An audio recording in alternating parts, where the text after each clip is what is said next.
c'est la société que j'ai fondée il y a environ 2 ans, en juin 2021. Et pour faire simple, la mission d'OBH, c'est de rendre l'usage du vélo et de la trottinette plus sûr en rendant l'usage du casque de vélo moins encombrant et moins contraignant au quotidien. On pense qu'à l'image de la ceinture de sécurité avec les voitures, le casque ne devrait pas être apporté par l'utilisateur mais devrait appartenir au vélo ou à la trottinette. C'est donc pourquoi on développe un nouvel accessoire qui s'appelle le socle d'accrochage et qui va permettre d'embarquer son casque sur son vélo et de le sécuriser contre le vol. Très rapidement, dans mes études, j'ai été passionné par l'innovation et le développement de nouveaux produits. Et en fait, suite à ma première expérience, qui était dans une start-up en Australie en forte croissance, j'ai vraiment apprécié travailler dans ce milieu de la start-up et le milieu de l'innovation. J'ai un peu, rallié les 2 et essayé de trouver un nouveau produit à développer pour, créer mon entreprise.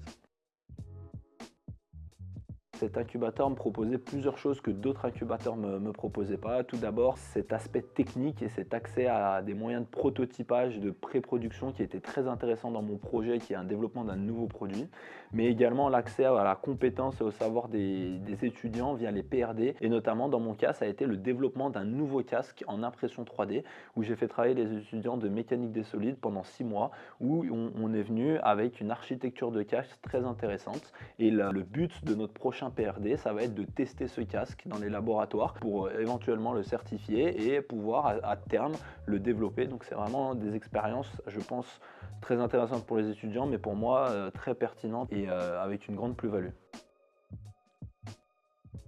Le premier conseil, c'est ne pas foncer tête baissée tel un ingénieur à développer son produit, mais c'est acquérir un petit peu des bases sur la démarche et l'approche marketing qui est très importante avant de se lancer à développer son produit.